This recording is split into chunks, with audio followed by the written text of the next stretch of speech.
Hi everyone, this is Darren from SimNation. A bunch of people asked me to do a quick video on how to move or know to move people from one position to another in Draft Day Sports College Football 2026. Up in front of me, I have my Zero to Hero team for this year, which is Southern Miss. I have a history with Southern Miss, and it's not a good one. If you look at their history, they have traditionally been one of the worst teams in the league. I took them over in 2043, got them to 6-7, and they so made me mad that I just refused to even touch them. I took them again in 2056, got them to 6-7 again, and then for 3 seasons they actually were pretty good based on the roster that I had built for them. And then again they declined again, so I decided to take them again this time, and I'm hoping a lot has changed. They are just a team that they're essentially my kryptonite. For whatever reason, I just cannot coach them. Now, I think some of the changes around recruiting have actually helped me, that I don't have to try to recruit out of Mississippi. Also, I've gotten better at Zero to Hero over the years, and I think that's going to help me heal. So, in a lot of leagues, especially online leagues, you're typically allowed to make position changes. Some of them won't let you move from offense to defense, so this part, if you're in one of those leagues, isn't going to help you. But what I've observed over my Zero to Hero career is that generally speaking, there are offensive positions that translate really good into defense of players, and there are defensive players that can translate well into offensive players. Offensive players, though, tend to be more skill-based, so it makes it a little bit harder for you to move someone from defense to offense. But what I would say is it is possible. I've done it twice, and I think the person was a successful wide receiver in one case. But what you're generally looking for is a couple of things, and by no means is this an all-inclusive list, right? Generally, when you look at quarterbacks, and I probably should do this with National Signing Day because it'll actually mean something. But like Brad Case is an example. He's a B plus in athleticism. I do think that he has a speed over 80. So he's 6'4", 213 pounds. I'm not recruiting him to play quarterback for me. He sucks as a quarterback from everything that I've seen. He has a C arm. He has D accuracy. He's just not going to be a good quarterback. Now, I don't know what his tackling is going to look like, and that will kind of determine whether he's going to be a safety or going to be a cornerback. But he is moving the defense. And once we see his stats, I'll make a decision now. Generally speaking, for quarterbacks, outside of the quarterback I intend to play at quarterback, I will over-recruit quarterbacks looking to move them to safety or cornerback. There's been maybe one case where I moved someone to linebacker, and by the junior year they were an All-American. But that's not a normal pattern. Traditionally, quarterbacks match pretty well into safeties and cornerbacks. If they have low tackling, I would make them a cornerback, especially if their speed is above 80. If they're under 80, like 75 to 80, I would make them a safety. If they have good tackling ability is roughly defined by being above 40, I will make them a safety. Now, the best transition players for cornerbacks and wide receivers, for cornerbacks and safeties, is running back and wide receiver. And as you can see here, is I have really over-recruited on cornerbacks, running backs, and wide receivers. And the reason for that is I intend to build my defense off of athletes. So if we look at McFarland, again, he's probably an 80. I think he is. I could be wrong. Good agility. This is a guy at 5'11", 194 pounds, is someone who I probably can play at safety because he has strength. And when I look at the player and I'm going to look to see if they have strength, I'm probably going to make them a strong safety. If they have good speed and good tackling, I may make them a free safety.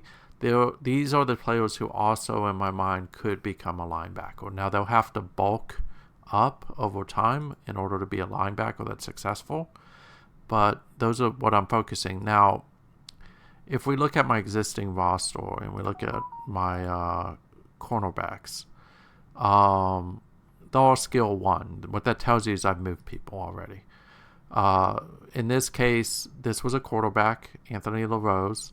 Not really great by any measure of the stick, but he has speed, he has hands, some hands, he has tackling, he has good size. He's going to do well there. His agility sucks. His strength is better than what's normal. But I should be able to turn him into an effective, essentially, zone corner or slot corner. Newcomb, which is ironic because he was my quarterback when I did this a long time ago, and he was actually a decent one. This guy is actually going to probably turn out to be a really good cornerback. He's got great speed, good hands. Tackling will get up into about the 20s by the time I'm done with training camp. He'll be roughly in the 20s or 40s by the time, because he's just got good work ethic and competitiveness. Again, really good size for a cornerback. He could actually move over to safety if his tackling gets better because he's got good strength. But this is a guy who I took from running back and I made him into a cornerback. And you can kind of see that the rhyme and the reason here.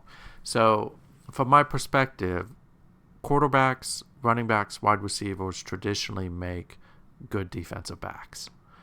Some of them may actually make good linebackers.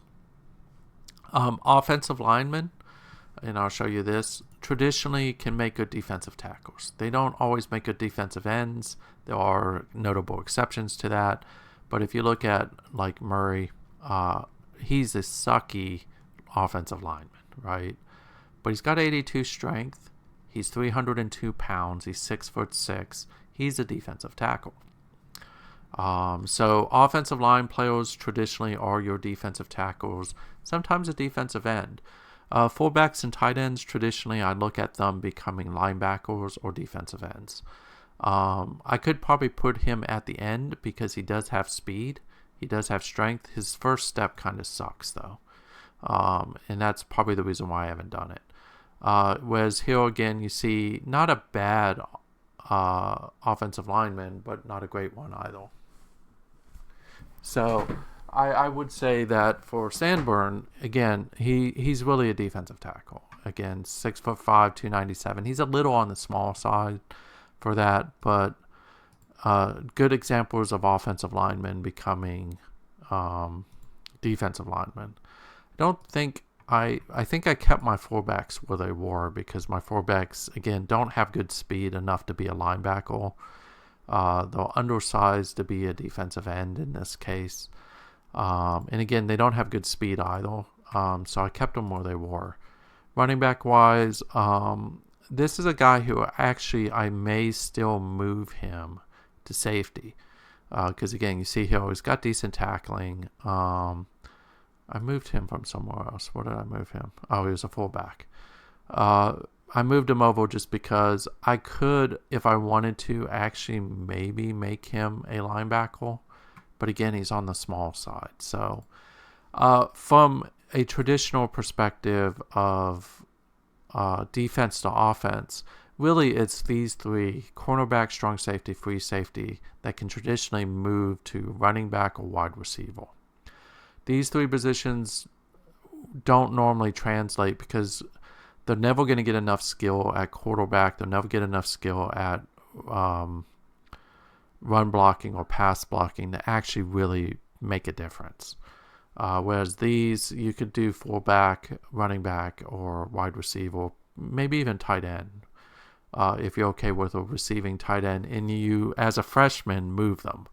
So at a high level, easiest way to say this is if you're looking to make position changes, your quarterbacks, your running backs, your wide receivers, somewhat tight end, are traditionally good safeties or defensive backfield.